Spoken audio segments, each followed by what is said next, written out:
Continuing our tour of website monitoring tools from last week, we're going to dive into the nitty-gritty of exploring how an APM can be used to figure out which function paths are slow. After that, we're going to zoom way out and look at financial monitoring. This is a level of monitoring that's no longer really about software anymore. And of course, along the way, in true sysadmin tradition, we'll be rip-grepping some logs.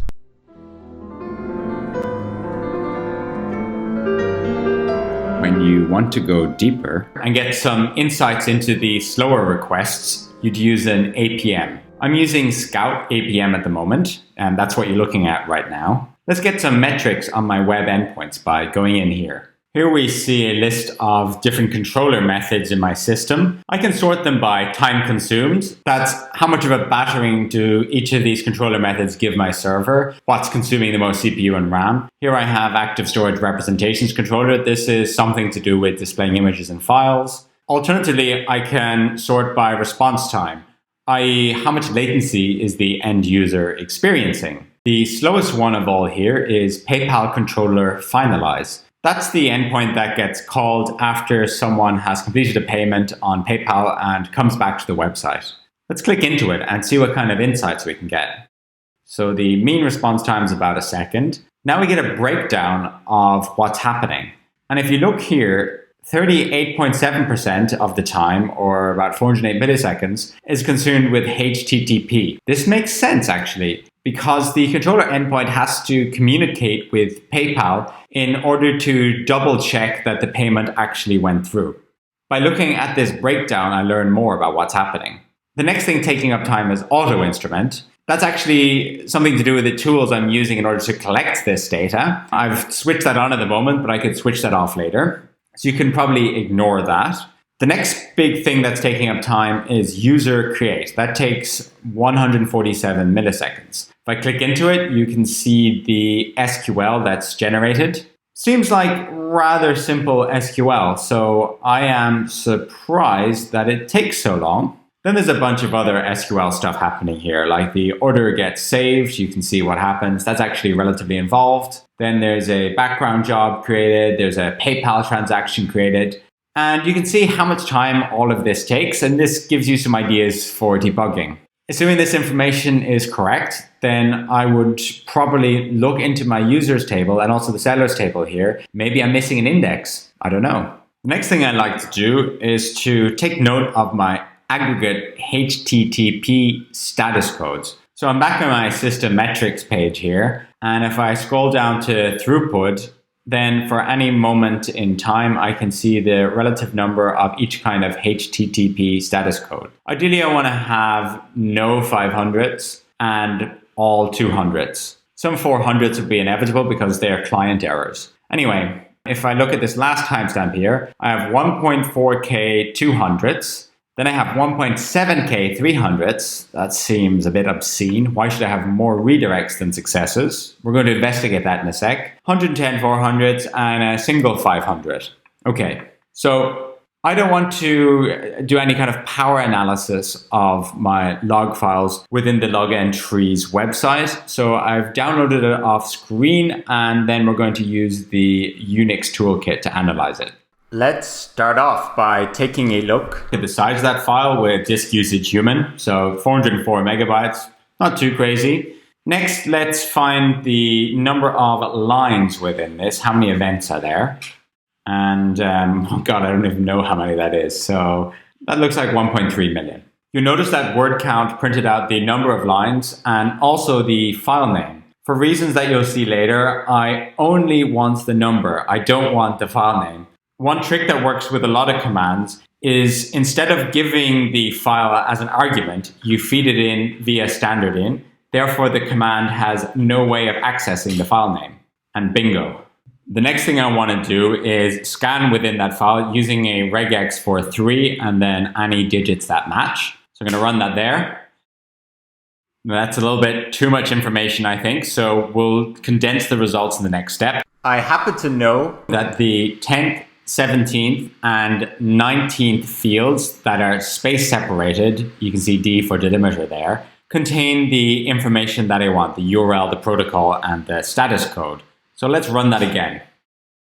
Okay, again, that's too much information. So let's slow that down a bit and just feed it into the head command. Now, that looks usable. There's something I don't like about the way this output is formatted. Basically, the first field has a sort of random length, whereas the other two are basically fixed length. This makes the output a little bit hard to read. So I'm going to modify this command. I'm going to use awk instead of cut, because cut doesn't allow you to rearrange the order of the fields, whereas awk does. So if I just run this command here, you can see that it's much more neatly formatted. I'm going to want a few more lines than just the 10 that head gives by default. So let me tell it to give me 1,000 lines and then feed it into a pager. I'm using bat here so that I can go back and forth in a kind of nice and easy manner, and page up and page down. So the very first entry here is the robots.txt path. That should not be a redirect. But wait a second, the protocol here is HTTP. I redirect all HTTP requests to HTTPS. Therefore, this is expected. The next couple of entries seem like hacking attempts. One is trying to access WordPress admin. The next is looking for a .env file. Some poor suckers on the internet probably put it in a public folder, and it repeats. Here is something that I recognize from my framework. This is the way the current version of Rails basically lets you look at S3 images or other files. There are a lot of these redirects, and I find this suboptimal. The issue is that Rails does not allow you to directly link to a public S3 URL, or at least it didn't at the time. My next step is to remove those entries because they're just noise and see if there's any other redirects that I should be paying attention to. So I've modified the command here by doing an inverse search with ripgrep, and we don't want anything that contains active storage, or we don't want anything that contains protocol just HTTP using the word boundary. Then it's fed into head and bat once again. Let's take a look at this output. Now we get some URLs that seem legitimately to be missing for normal reasons or for irregular reasons. I can't really tell you that right now, but I've demonstrated enough of the process for now. Previously, over on this metrics dashboard, it seemed like 300 requests were the majority of my requests. Let's calculate a more accurate figure based on the insights we've seen so far. My plan is to use the basic calculator that's available within Bash. For example, I could say echo 3 plus 5 and then feed that into BC, and it will give me 8. Now, let me call up that previous command again, stop it, and then run fix command. This opens up an editor and will allow me to modify it in a fluent sort of way. The overall plan is to echo the number of 301s and then divide that by the total number, and then feed that into the basic calculator. So what I want to do first is surround this with echo. And then we're going to put this in a sort of a sub-expression. Where do we want to go to? I think we want to go all the way over here. We don't need this head stuff anymore. What we do need instead is a kind of word count of the number of lines. Then we're going to do another sub-expression for the word count lines using that trick from earlier with redirect.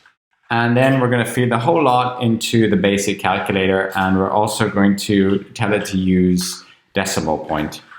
Let's see what happens. Okay, it's taking a while. Let's hope it actually runs. And bingo, 0.0028. That's a much better figure.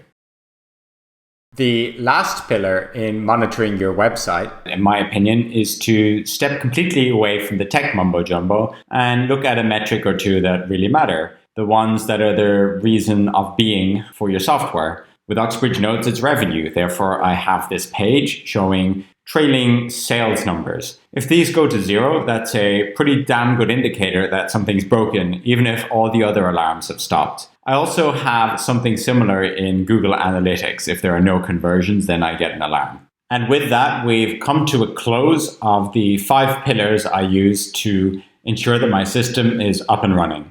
See you next week.